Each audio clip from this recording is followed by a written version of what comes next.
저희가 수요 예배 때에는 그 창세기 말씀을 보았었는데요.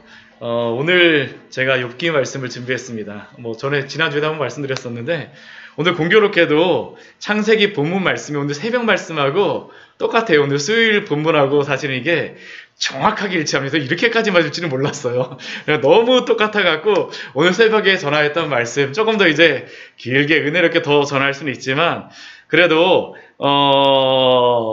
오늘 이 말씀, 욥기 이 말씀하고 오늘 새벽에 전하였던 그 창세기 말씀하고 이게 통하는 부분이 있어갖고 이 욥기의 말씀을 가지고 말씀을 전하면 참 좋겠다라는 그런 생각이 들어갖고 이 말씀을 준비하게 되었습니다. 우리가 성경 말씀을 보면서 가장 어렵다라고 생각되어지는 그러한 말씀이 어떠한 말씀이세요? 많이 성경을 읽고 어렵다라는 게 다른 게 아니라 성경을 읽고 나서 이해했을 때 이게 도대체 무슨 말씀이지?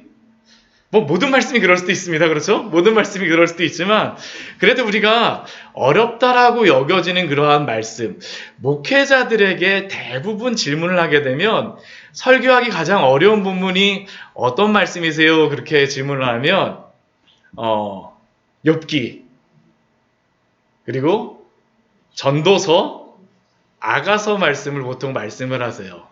이게 왜 이 말씀들이 어렵다라고 이게 생각을 하시냐 하면 이게 말씀들이 서로 간에 맥락이 없는 것 같아요. 이게 줄거리도 마땅히 없고 쭉 읽어가다 보면 이게 왜 도대체 이렇게 말씀이 이루어질까라는 그런 생각이 들어가고 목사님들도 이 욥기와 이 지혜서라고 보통 이야기하는데 욥기와 아가서와 전도서 말씀을 사실은 어렵게 설교하기에 좀 어렵게 생각하십니다. 그리고 실제로 다 말씀을 읽어봐도 지루하고 그 족보가 많이 나와서 이거 참 무슨 족보지 하고선 힘들다라고 생각하는 말씀은 있어도 쭉 읽어가면서 실제로 다 많이 성경을 읽으신 분들도 이 욥기나 이러한 말씀들이 어떠한 말씀인지 그 의미를 파악하기가 사실은 쉽지가 않습니다.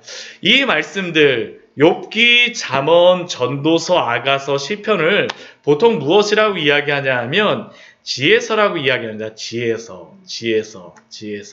잠언과 시편 같은 경우는 그래도 많이 우리가 읽어요. 잠언 같은 경우에는 전에도 한번 말씀드렸었지만 이게 31장으로 되어 있다 보니까 저 고등학교 때 공부 잘하려면 머리 똑똑해지려면 잠언 말씀 읽어야 된다 해갖고 하루에 한 장씩 읽으려고 제가 고등학교 때 이 잠언 말씀을 몇 번을 읽었는지 모릅니다. 진짜 하루에 한 장씩 매일 하루에 한 장씩 읽었어요. 진짜 이 말씀을 계속 읽었습니다. 근데 잠언의 말씀 그렇게 해서 막 읽고 그래서 좀 익숙하고 시편의 말씀 같은 경우에는 또 어떠한 느낌이 드냐면 이게 우리의 삶에 이게 시다 보니까 여러 가지 상황 속에서 우리의 마음이 딱 맞을 때가 있어요. 그렇죠. 좀 슬플 때 그러한 시편도 있고 좀 기쁠 때 시편도 있고 그러다 보니까 이 시편 말씀 같은 경우에는 우리가 읽으면서 우리에게 다가와서 은혜가 될 때가 있습니다.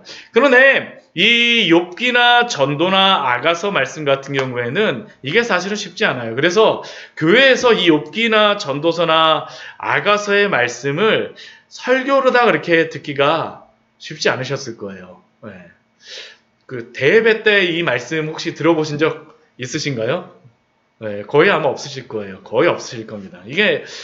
그런데 이 지혜서의 말씀을 읽을 때 항상 기본적으로 우리가 염두에 둬야 되는 것이 있습니다. 염두에 둬야 되는 것이 있는데 그 기초가 무엇이냐 하면 여호와 경외라고 하는 것이 이 지혜서의 바탕에 다 흐르고 있습니다. 이게 근저에 이게 쫙 깔려 있어요. 그러니까 이 욥기, 잠언, 전도, 아가, 시편의 말씀은 여호와 경외라고 하는 이 바탕 위에서 이 말씀들이 쭉 올라가 있어요. 근데 이게 그냥 여호와 경외라고 하는 것이 그냥 되어 있는 것이 아니라 이게 어떤 의미냐면 다이아몬드 반지를 끼게 되면 다이아몬드가 그렇게 아름다운 이유가 무엇입니까? 빛이 이렇게 쫙 비치게 되면 여러 군데에서 굴절이 돼갖고 아름답게 보이잖아요. 그것처럼 이 여호와 경외라고 하는 이 말씀들이 이게 여러 방면에서 여호와 경외라는 것을 쭉 설명을 해줍니다. 이게 흡사 뭐하고 같냐면 우리가 사복음서 있잖아요. 사복음서가 다 무슨 내용입니까? 예수님에 대한 그런 말씀이에요. 마태복음도 마가복음도 누가복음도 요한복음도 심지어 마태, 마가, 누가복음은 제가 계속 마태복음 설교를 하지만 비슷한 말씀도 너무 많아요. 반복되는 말씀도 너무나 많습니다. 근데 이 말씀이 왜 따로 다 적혀 있을까요? 예수님의 그러한 행적에 대하여서 다른 각도로서 복음에 대하여서 다른 각도로서 이렇게 말씀해 주는 겁니다. 그래서 우리로 하여금 예수님의 사역이 무엇인지를 우리로 하여금 풍성하게 알게 해주세요. 이 말씀을 통하여서.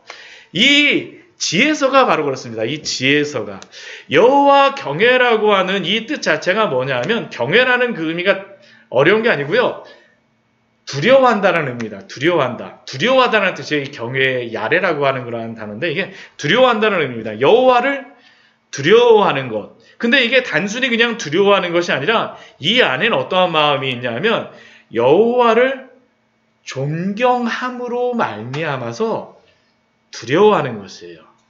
우리가 어렸을 때 아버지가 좀 엄한 아버지 밑에서 자랐다면 이게 아버지에 대해서 좀 두렵긴 하지만 그래도 아버지가 어떤 마음이냐면 그래도 아버지가 나한테는 조금 때로는 엄하게 하시기도 하지만 그러나 그럼에도 불구하고 아버지가 나를 사랑하고 있구나라는 그런 생각이 들면 어떻게 됩니까? 아버지가 하시는 말씀을 듣게 되죠.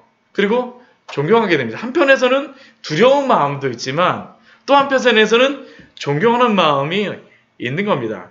하나님에 대하여 가지는 이 여호와 경외라고 하는 것은 이것과 유사합니다. 우리가 여호와를 경외한다라고 할 때 여호와를 그냥 단순히 두려워하는 것이 아니라 존경의 마음을 담아서 때로는 그것이 사랑도 있어요. 사랑도 담아서 여호와를 경외하는 것입니다.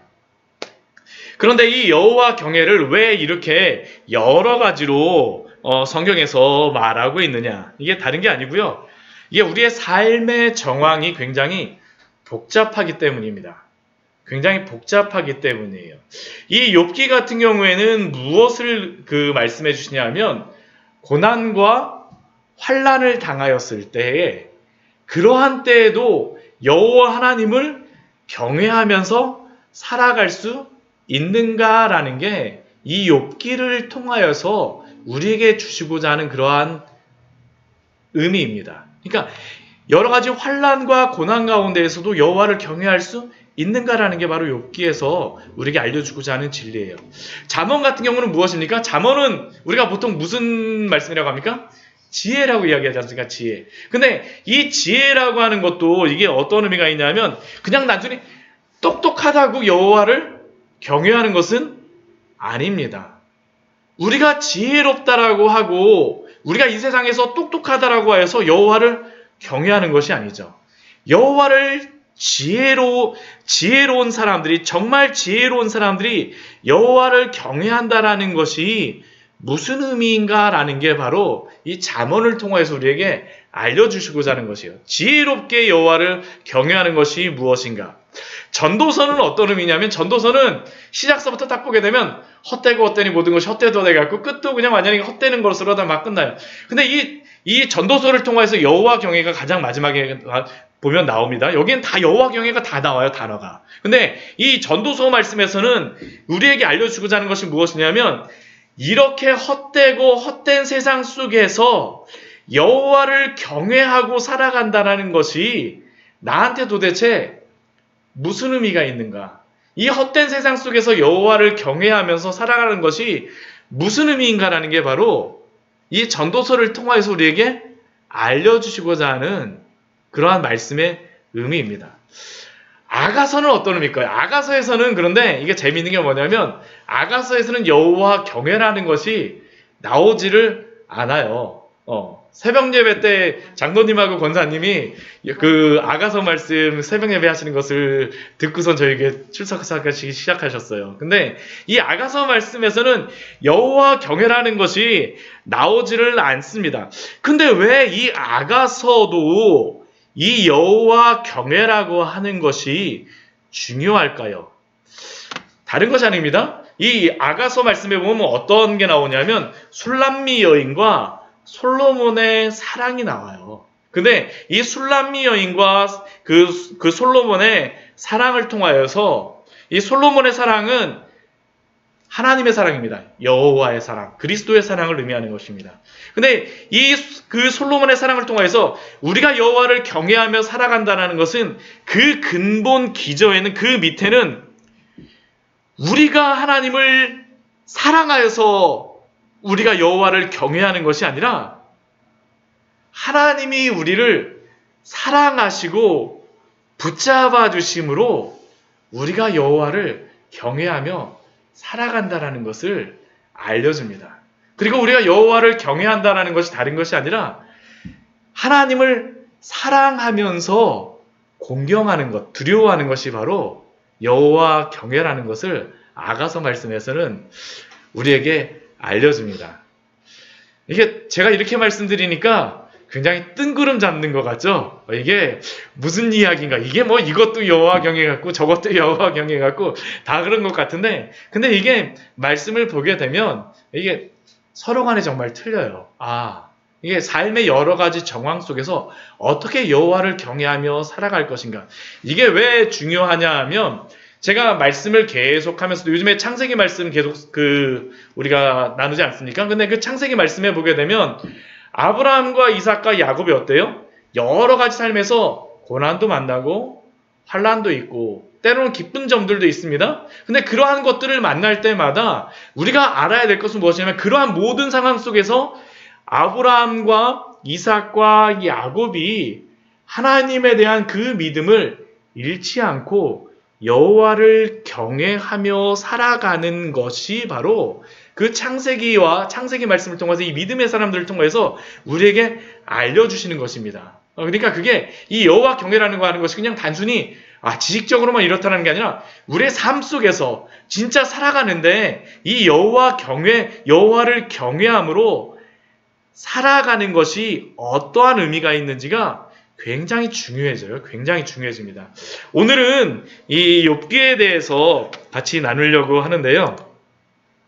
우리 욥기의 말씀을 보게 되면 처음에 이 욥기가 어려운 그러한 이유가 있습니다. 우리 욥기의 우리 1절서부터 우리 5절까지의 말씀을 보게 되면 먼저 욥이 어떠한 사람인가라는 것을 우리에게 설명해 줍니다.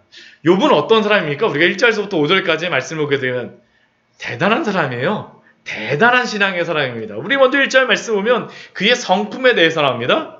그는 어떤 사람입니까? 온전합니다. 온전해요. 온전한 사람. 이 온전한다라는 것은 이게 완전하고 완벽하다는 뜻입니다. 그러니까 성품적으로 완전한 사람이에요. 흠잡을 데가 없어요. 그리고 이 욥은 또 어떤 사람이냐면 정직한 사람입니다. 이 정직하다는 뜻은 무엇이냐면 똑바르다라는 뜻이에요.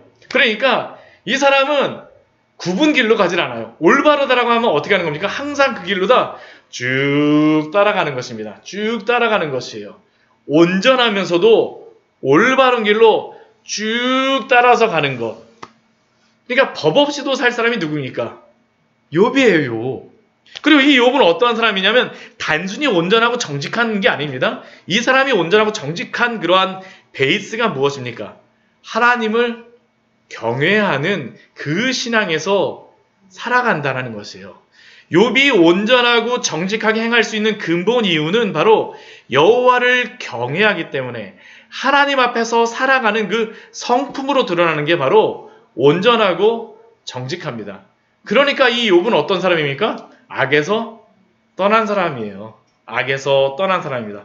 악을 싫어합니다. 이 악을 싫어한다는 의미는 다른 게 아니라 하나님이 싫어하는 것을 욥도 어떻게 할까요? 욥도 싫어하고요. 하나님이 좋아하는 것을 욥은 어떻게 할까요?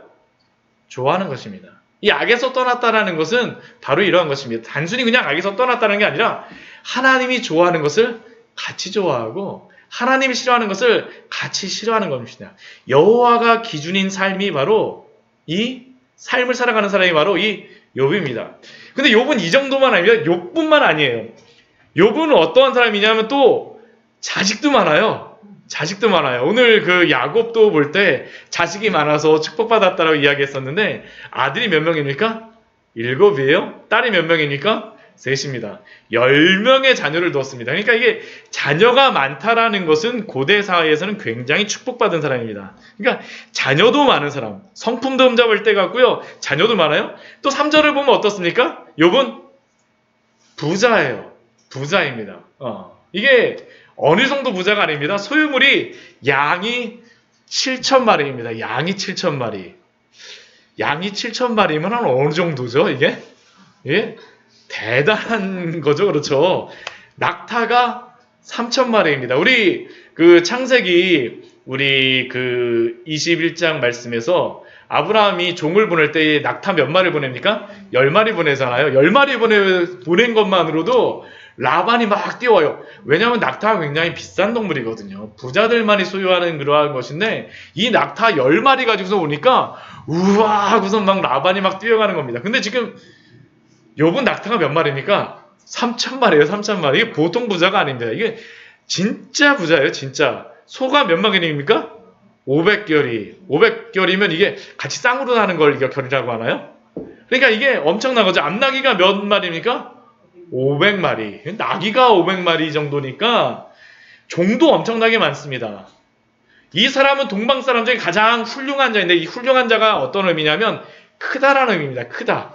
그러니까 이게 성품적으로 굉장히 존경받는 사람이고 겉에 그런 자녀들을 봐도 굉장히 이게 막 부유하고 재산도 어때요? 우리나라 이재용 씨 같은 사람이죠. 그러니까 가장 부자입니다. 가장 부자. 이게 우스 땅이 지금 그 에돔 지역이라고 생각을 하는데요. 그 지역에서 가장 큰 자입니다. 가장 큰 자. 가장 존경받는 자. 근데 이게 또 부러운 게 뭐냐면 자녀들이 그냥 많은 것도 아니에요. 사이가 얼마나 좋은지 모릅니다. 자녀들이 그 아들들이 자기 생일에 각각 자기 집에서 잔치를 베풉니다. 그럼 어떻게 해요? 다 누이까지 3명까지 청해서 함께 먹고 마시는 사이가 너무 좋죠. 우애가 너무 화목한 집안이에요. 정말 흠잡을 데가 없죠. 욥뿐만 아니라 그 주변에 흠잡을 데가 하나도 없는 사람이 바로 이 욥입니다. 그리고 욥이 어느 정도냐면 신앙도 어느 정도냐면 하나님을 경외하며 악을 떠났다라고 했는데 5절 말씀에 그것에 대해서 예를 들어주는 게 뭐냐면 그 아들들이 잔치를 끝내고 나면 어떻게 하냐면 그 잔치에서 혹시 실수하였을까봐 아들들을 데려다가 자식들을 데려다가 성결하게 하면 다 목욕 재개시키고 다 옷 갈아입히고요. 그 명수대로 다 뭐합니까? 번제를 다 드려요. 죄를 범하였을까. 혹시 내 아들들이 죄를 범하여서 죄도 그냥 막 죄는 아니라 마음으로 하나님을 욕되게 하였을까봐 이러한 일을 합니다. 근데 욥의 행위는 어떻습니까? 항상 이러하였더라. 욥이 어떻습니까? 대단한 사람이죠? 대단한 사람이에요. 욥의 행위가 항상 이러했습니다. 욥뿐만 아니라 욥의 자녀들 온 가족이 믿음 안에 있고 그 가정조차도 너무 세상 사람들이 보기에 야 저렇게 믿으니까 축복을 받지 이게 그냥 저절로 막 나오는 게 바로 욥의 가정입니다. 근데 문제는 욥기가 어려운 이유가 있습니다. 욥이 이렇게 너무나도 완벽한 사람이며 신앙인인데 바로 뒤에 말씀을 보게 되면 욥에게 고난과 환난이 닥친다라는 겁니다. 우리가 생각하기에는 이렇게 믿음으로 살면 하나님이 다 보살펴 주시고 다 이끌어 주시고 아무 문제가 없는 게 당연한 게 아니겠습니까? 그런 생각이 들지 않나요? 그래야 될 것 같죠? 그런데 욥이 그렇지를 못해요. 이 뒤에 바로 말씀해 보게 되면. 그래서 이 부분이 해석이 안 되어서 어려운 성경이죠.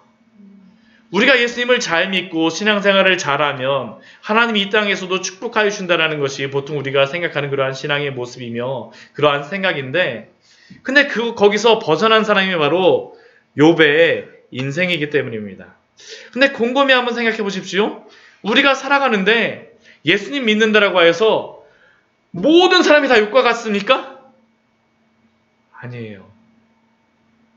때로는 이것과 다른 경우가 너무 많다라는 게 우리의 질문이죠.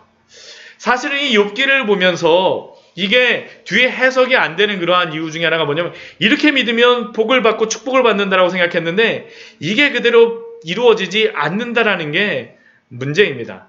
그래서 이스라엘 백성들도 시험에 들었었어요. 언제 시험이 들었을까요? 아수르에 멸망당하고 바벨론에 멸망당하였을 때. 왜 이스라엘 백성들이 여러 이방신들을 섬겼을까요? 다른 게 아닙니다. 하나님을 섬기지 않은 다른 이방 백성들이 자식도 더 많이 낳고 더 잘 살아요. 그러니까 처음에는 신앙을 지키려고 막 하는데 보면 어떤 거예요? 그렇지 못하거든요. 그렇지 못하거든요. 그러면 여기에 대해서 우리에게 질문이 생깁니다. 정말 하나님이 살아계신 것일까?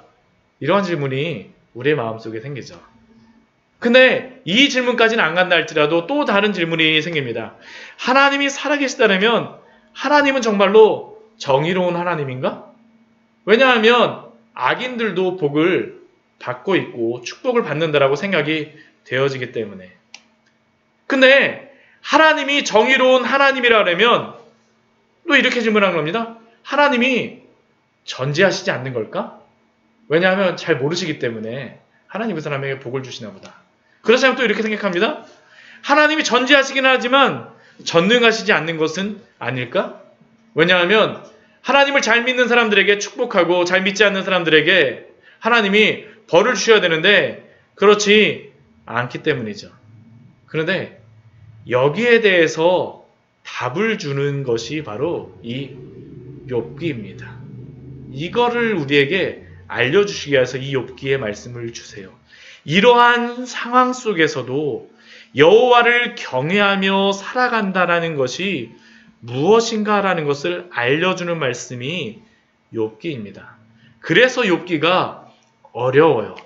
이 나중에 말씀에 제가 할 얘기가 사실은 무궁무진하지만 여기까지만 하도록 이 앞부분은 이 정도만 하도록 할게요. 이 뒤에 말씀에 오게 되면 친구들이 와서 욥에게 막 이야기해요. 욥 너 잘못하지 않았어? 하나님 제대로 믿지 않았어? 근데 나중에 보면 욥의 친구들이 잘못한 거거든요. 욥은 제대로 믿으려고 해요. 네. 근데 욥의 친구들이 그러한 이야기, 옳은 얘기를 합니다. 옳지 않은 친구들이 옳은 얘기를 해요. 그러면 그 욥의 친구들이 말하는 것은 도대체 무슨 의미가 있을까? 욥기를 읽게 되면 이러한 질문들이 계속 생겨나는 겁니다. 근데 욥기에서 이것에 대해서 답변을 하는 것이 바로 욥기의 말씀이에요. 오늘 말씀에서 여기에 대해서 사실은 우리에게 어느 정도 답을 줍니다. 그래서 굉장히 중요합니다. 욥기가. 우리 말씀을 보게 되면 이 뒤에 말씀을 보게 되면 하늘에서 천상회의가 열리는 그러한 사건이 나오게 됩니다. 어떠한 사건이 나오냐면 어느 날 하나님의 아들들이 와서 여호와 앞에 딱 서 있어요. 그리고 그 하늘에서 이게 열리는 천상회의입니다. 근데 그 앞에 누구도 있냐면 사탄도 그들 가운데 왔습니다. 사탄도 그들 가운데 왔어요. 근데 지금까지 욥은 하나님을 경외하면서 믿음 안에서 살아가고 있는 순간인데 지금 욥은 아무것도 모르고 있는데 하늘에서는 무엇이 열리고 있는 것입니까? 하나님의 보좌 앞에서 이런 천상회의가 벌어지고 있는 겁니다. 벌어지고 있는 것이에요. 그런데 이렇게 천상회의가 벌어지고 있는 순간에 하나님이 그곳에 온 사탄에게 질문합니다. 무엇이라고 질문하냐면 7절 말씀해 보면 여호와께서 사탄에게 계시되 내가 어디서 왔느냐? 내가 어디서 왔느냐? 그러니까 사탄이 뭐라고 그 여호와 하나님께 대답을 하냐면 땅을 두루 돌아 여기저기 다녀서 왔습니다 라고 대답을 합니다. 여기저기 두루 다니면서 제가 보고 왔어요 라고 이야기를 해요.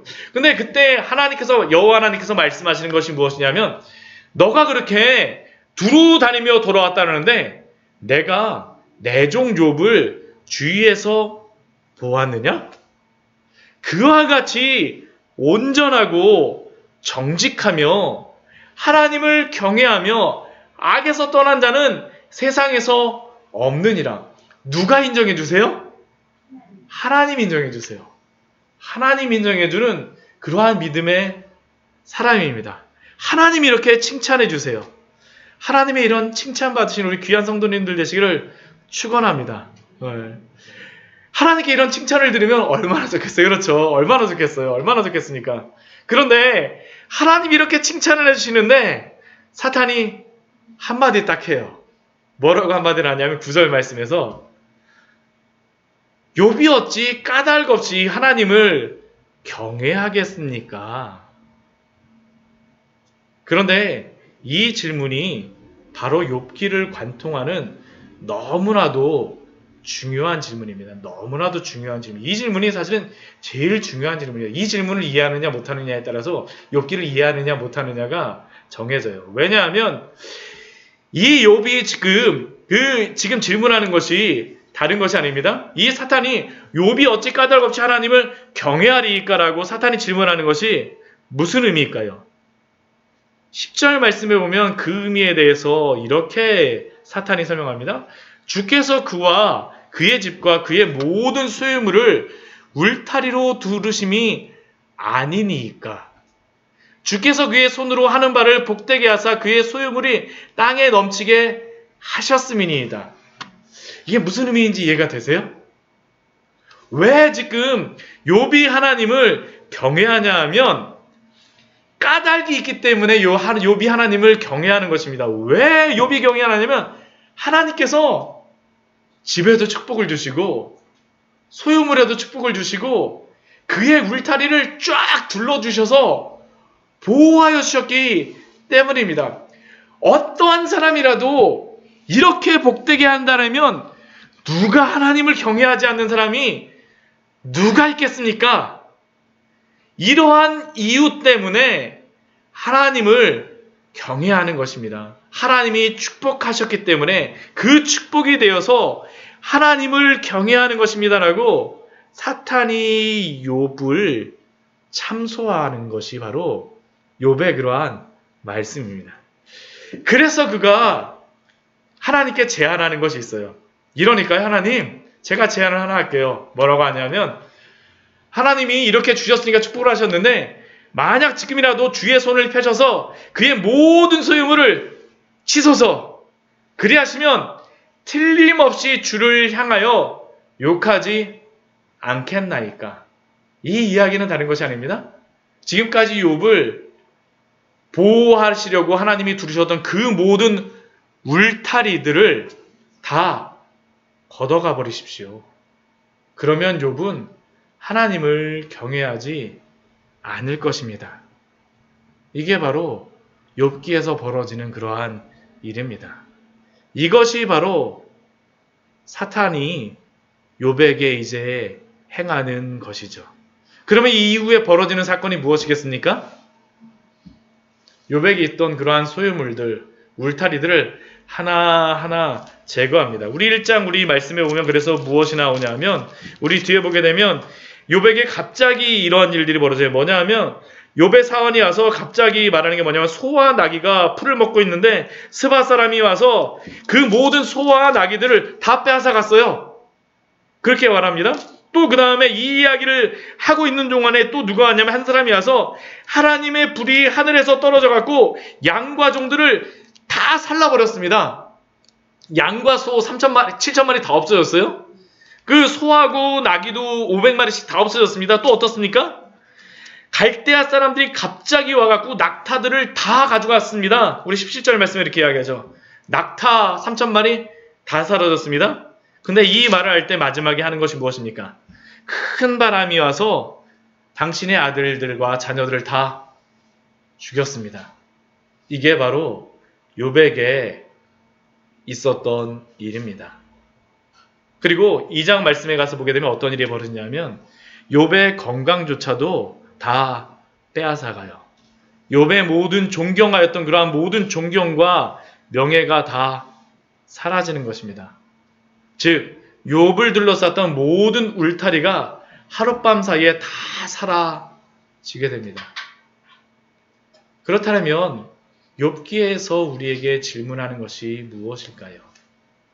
이러한 모든 울타리들이 사라졌을 때에 여전히 욥은 여호와를 경외할 것인가 라는 게 바로 욥에게 하는 질문이며 또한 욥기가 지금 우리에게 하는 질문입니다. 우리를 둘러싸고 있는 모든 울타리들이 사라졌을 때라도 여호와 하나님을 경외하며 신앙을 지키며 살아갈 수 있으십니까? 그리고 이것이 본질적으로 성경의 말씀을 믿고 하나님을 섬기며 살아가겠다라고 하는 모든 성도들에게 사실은 하나님이 질문하시는 근본적인 질문이고요.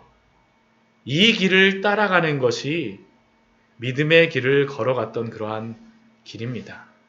여호와를 경외한다라는 것이 바로 이러한 것입니다. 그렇다면 이 말씀을 통하여서 우리가 이 말씀을 어떻게 해석하고 어떻게 적용할 수가 있겠습니까? 먼저 첫 번째는 욥기를 통해서 하나님 우리에게 말씀하시고자 하는 첫 번째 것은 세상을 우리의 울타리로 삼지 말라라는 것입니다. 세상의 울타리가 나의 신앙의 근본이 되면 안 된다라는 겁니다. 욥이 하나님 앞에서 온전하며 정직하여 하나님을 경외하며 악에서 떠난 자였지만 사탄은 하나님과 욥 사이에 들어왔습니다. 그리고 그가 이 사이에 들어온 방법이 무엇이었습니까? 그것은 바로 욥이 외적인 축복 때문에 여호와를 경외한다라는 것이었습니다. 욥이 하나님이 축복해 주어서 여호와를 경외하고 있다라는 것이며 더 나아가서는 여호와께 복을 받기 위해서 거짓 순종과 욥이 거짓 경배를 하고 있다는 것이 바로 사탄이 욥을 참소하고 고소하고 있는 이유입니다. 거짓 신앙이라고 사탄은 지금 이야기하고 있는 것이에요. 하나님이 욥이 여호와를 경외한다라고 참된 신앙을 인정하심에도 불구하고 사탄이 이 사이에 들어왔습니다. 그리고 사탄은 여호와 하나님을 경외하며 살려고 하는 우리들의 삶에서도 언제든지 들어올 수 있다라는 겁니다. 그런데 만약 우리가 정말 여호와 하나님을 경외하는 것이 아니라 세상의 울타리를 추구하며 살아가고 있다라고 하면 어떻게 되겠습니까? 여지없이 넘어지게 되겠죠. 그런데 이러한 시험은 믿음의 성도들에게 또한 우리에게 질문하는 것입니다. 모든 성도들이 이 질문을 받았어요. 아브라함을 한번 생각해 보십시오. 아브라함에게 그의 고향을 떠나라고 말씀하시는 것은 그의 고향이라고 하는 그 울타리를 떠나서 그 떠난 곳에서도 여호와 하나님을 경외하며 살아갈 수 있느냐라는 질문입니다. 아브라함에게 그 자식 이삭을 바치라는 것도 다른 것이 아닙니다. 그 자식을 바쳤을 때조차도 여호와 하나님을 경외하면서 살아갈 수 있느냐라고 사실은 아브라함에게 질문하시는 것이죠. 오늘 새벽에 야곱에게 주시는 그러한 말씀도 오늘 새벽 말씀도 사실은 동일한 말씀입니다. 그가 하란에서 이룬 모든 성취들, 많은 자녀의 축복과 또한 부를 받은 그 하란에서 가나안으로 돌아가라고 말씀하시는 것도 그 하란의 그것이 울타리가 아니라 하나님을 울타리로 삼으라라고 말씀하시는 것입니다. 성경 우리가 잘 보게 되면 우리가 하나님 앞에서 온전하게 살고 정직하게 산다라고 하여서 우리에게 시험이 없다는 것을 보장하지 않습니다. 그렇죠. 그렇지 않습니까? 그러나 분명한 것은 환경에 상관없이 세상을 울타리로 삼아서 세상을 예배하고 살아가는 자가 아니라 오직 하나님만을 경외함으로 살아가시기 바랍니다. 만약 우리의 울타리가 벗겨지고 사라질 때 하나님을 원망한다면 우리는 시험에 넘어지는 자입니다. 그러기에 울타리에 상관없이 우리의 상황에 상관없이 여호와 경외하기를 멈추지 마십시오. 그리고 넉넉하게 이 모든 것들을 감당하게 해달라고 기도하십시오. 그리고 또 무엇보다도 이 모든 일을 당할 때 우리가 가져야 될 마음이 중요한 마음이 있습니다. 그 중요한 것이 무엇이냐면 이 모든 순간을 누가 주관하고 계실까요? 하나님이 주관하시고 계시다는 것을 잊지 마십시오. 그리고 이것을 믿으십시오. 사실 지금 이 순간 욥의 울타리가 벗겨지고 시험을 당할 때 욥은 이 상황을 알지 못합니다. 지금 하늘에서 무슨 일이 벌어지고 있는지 그는 전혀 알지 못하죠. 그저 지금 그는 이 모든 상황을 그저 당하고 있을 뿐입니다. 그런데 이 욥기의 말씀을 통하여서 하나님이 우리에게 이 욥기의 말씀을 보여주시는 이유가 무엇이겠습니까? 설령 이 세상의 권세를 잡은 자, 사탄이 우리를 밀가부르듯이 때로는 넘어뜨리려 할지라도 하나님께서 어떠십니까? 그의 성도들을 지금도 붙잡고 계시다는 겁니다. 지금도. 그리고 모든 순간을 주권적으로 주장하고 계시다는 것입니다. 욥기를 통하여서 고난당하는 성도들에게 이것을 보여주시는 것입니다. 지금 말씀을 보면, 앞부분의 말씀을 보면 하나님조차도 사단의 거짓말에 속아서 막 움직이시는 것 같아요. 그렇죠? 그런데 오해하지 마십시오. 오해하지 마십시오. 이 말씀, 욥기를 잘 끝까지 다 보게 되면 어떠냐면, 제가 다 말씀을 나눌 수 없지만 욥기의 마지막에 가게 되면 욥의 모습은 이 앞에 욥기 1장과는 비교할 수도 없을 정도의 그 믿음의 단계로 성장한 것을 발견할 수 있습니다. 왜요? 하나님은 욥의 그 울타리가 벗겨지는 이 시련을 통하여서 욥을 단련하셨기 때문입니다. 더 튼튼해져 있어요. 훨씬 더 믿음 안에서 살아가고 있습니다. 그래서 욥기에서는 굉장히 아름다운 욥의 고백이 나옵니다. 아마 이 말씀은 한 번씩은 다 들어보셨을 거예요. 욥기 23장 10절의 말씀입니다. 욥이 이렇게 고백을 하죠. 이 환난 가운데에서 욥이 이렇게 고백합니다. 소망을, 그 고난 속에서 욥이 이렇게 하나님 앞에 말씀으로 고백을 합니다. 우리 욥기 23장 10절 말씀입니다. 같이 한번 읽어보도록 하겠습니다. 그러나 내가 가는 길을 그가 아시나니 그가 나를 단련하신 후에는 내가 순금같이 되어 나오리라. 나는 내 갈 길을 몰라요. 욥의 사실은 그 고백이 이거죠. 내가 가는 길을 나는 알지 못합니다. 그러나 당신은 아시나니 나를 단련하신 후에는 내가 순금같이 되어 나오리라. 욥기에서의 마지막 모습을 보게 되면 정말 욥이 이렇게 변해 있습니다. 순금같이, 정금같이. 이게 바로 우리가 이 욥기의 말씀을 보면서 잊지 말아야 될 것입니다. 하나님이 이 모든 순간을 주장하십니다. 주장하세요. 그리고 마지막으로 여호와 하나님을 경외하신다면 예수님을 바라보십시오. 이게 굉장히 중요합니다. 사실 우리가 우리의 울타리가 벗겨진다고 생각할 때, 이러한 일을 당할 때 우리의 마음속에 어떤 마음이 듭니까? 굉장히 외로워요. 굉장히 힘듭니다. 그러나 기억하시기 바랍니다. 이 세상 역사 가운데에서 가장 큰 울타리가 벗겨지고 가장 큰 시험과 가장 큰 고난을 받으신 분이 누구실까요? 예수님입니다. 예수님. 예수님의 이 땅에 오심은 무엇입니까? 다른 것이 아니죠. 자신이 가지셨던 그 모든 울타리를 벗고 가장 낮은 자의 모습으로 오신 것입니다. 성자 하나님이신 그분이 하늘의 모든 영광, 그 울타리를 버리고 오심이 바로 성육신이 아닙니까?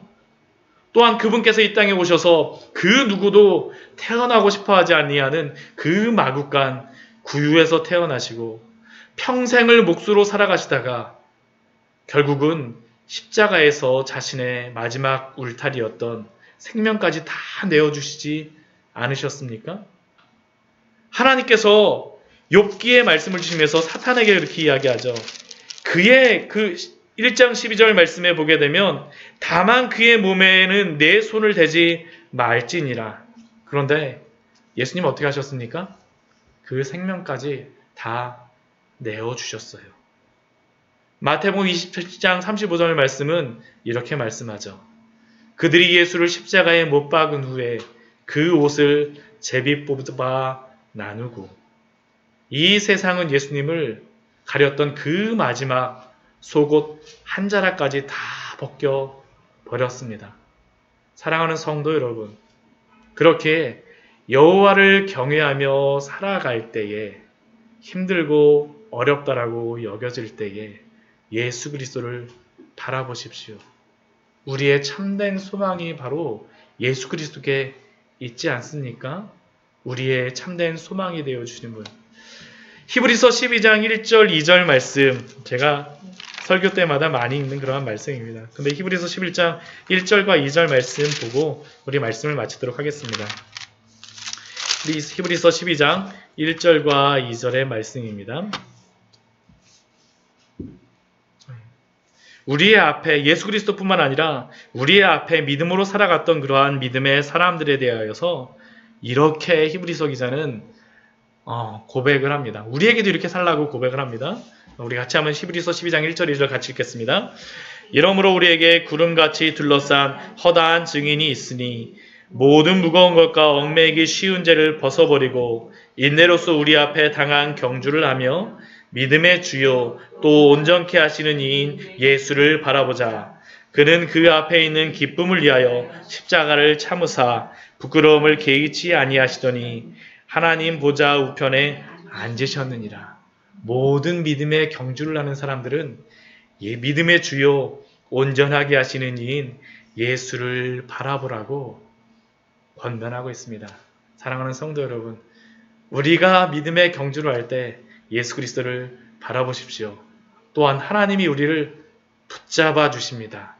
그 은혜 가운데 오늘도 믿음으로 살아가시는, 여호와를 경외함으로 살아가시는 우리 귀한 성도님들 되시기를 축원합니다. 같이 기도하도록 하겠습니다.